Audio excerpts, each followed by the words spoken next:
Public sector அண்டர்டேக்கிங்ஸை பொறுத்த வரைக்கும் நம்ம அந்த பப்ளிக் செக்டார் அண்டர்டேக்கிங்ஸில் பொறுத்த வரைக்கும் பப்ளிக் செக்டார் அண்டர்டேக்கிங் மூலம் தான் நம்ம நிறைய வெல்ஃபேர் ஸ்கீம்ஸ் கொண்டு வருவோம். இப்போ 200 யூனிட் வந்து சார் இங்கே 200 யூனிட் மின்சாரம் கொடுத்துட்ருக்கோம், பஸ்ஸில் வந்து நிறைய கொடுத்துட்ருக்கோம். அப்படி நிறைய கொடுக்கும்போது பப்ளிக் செக்டார் அண்டர்டேக்கிங்ஸை வந்து ஒரு லாபத்திலேயோ இந்த நஷ்டம் ஆகாமல் இப்போ இயக்கிறதுக்கு வாய்ப்பு இருக்கா? அது ஒன்று சார். ரெண்டாவது கொஸ்டின் வந்து நீங்கள் ஹெல்த் கன்சர்ன் வந்து இப்போ முதியோர்கள் ரொம்ப அதிகமாக இருக்குன்னு சொல்கிறாங்க. அதே ஒரு சைடில் பார்த்தீங்கன்னா கிளைமேட் சேஞ்சிலையும் வந்து நிறைய இம்பேக்ட் ஏற்படுத்திட்டு இருக்கு. இனி வர காலத்தில் நீங்கள் அதில் அதிக அளவு இன்வெஸ்ட்மெண்ட் பண்ண வேண்டி வரும். அந்த இதுக்கு ஏதாவது ஒரு ரோட் மேப் இருக்கா? ஏதாவது பண்ணுங்க. மூணாவது கொஸ்டின் சார், குஜராத்தையும் மகாராஷ்டிரத்தையும் கர்நாடகத்தையும் கம்பேர் பண்ணுறதுக்கு என்ன காரணம்? இது மூணாவது கொஸ்டின். நாலாவது கொஸ்டின், நமக்கு வர வேண்டிய ஜிஎஸ்டியை பொறுத்த வரைக்கும் நமக்கு வந்து ஜிஎஸ்டி ஷேர் வந்து நமக்கு குறைஞ்சிக்கிட்டே இருக்கு. ஜிஎஸ்டி எல்லாமே சென்ட்ரல் கவர்மெண்ட்டுக்கு கொண்டு போயிட்டாங்க. நமக்கு இருக்கிறது நம்ம இருக்கிற இந்த இது கமர்ஷியல் டாக்ஸ் அது மட்டும்தான் இருக்கு. இது இருக்கு.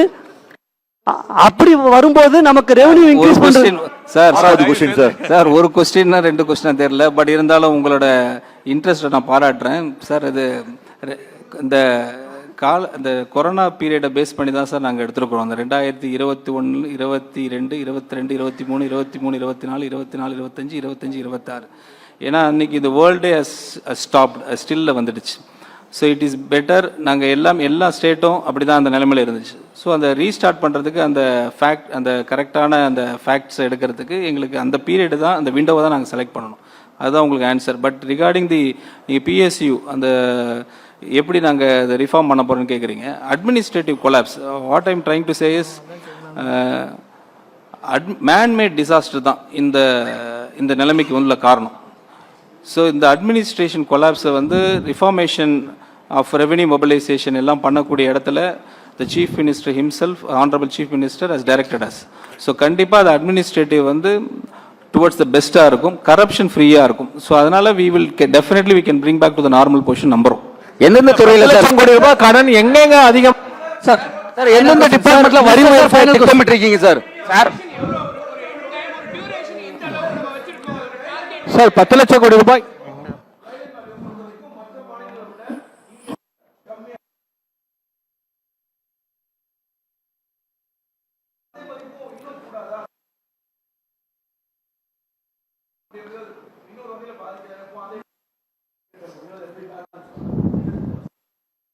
Last year what has happened everybody knows. இங்கே இருக்கிறவங்க எல்லாருக்கும் டிரான்ஸ்பரண்ட் தான். இது யாருக்கும் ஒளிவு மறைவே கிடையாது. ஸோ ஒரு எக்ஸாம்பிள் வந்து ஒரு அண்ணா நகரில் ஒரு ஸ்கொயர் ஃபீட் வந்து 25,000 ஸ்கொயர் ஃபீட் மார்க்கெட் வேல்யூ இருக்குதுன்னு வச்சுங்க. அது போன இதில் வந்து ஒரு 3,500 கைட்லைன் வேல்யூவில் அண்டர் வேல்யூ பண்ணியிருக்கக்கூடிய அளவுக்கு இன்ஃப்ளூன்ஸ் பண்ணியிருக்காங்க.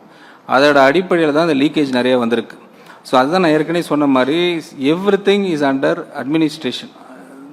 கரப்ஷன் இல்லாத ஒரு கவர்மெண்ட் தான் ஆனரபிள் சீஃப் மினிஸ்டரோட எய்ம் அண்ட் மோட்டோ. ஸோ அந்த அடிப்படையில் பார்த்தா எல்லா லீக்கேஜும் ஃபிக்ஸ் பண்ணிட்டாலே I think we can move on from what we are in right now.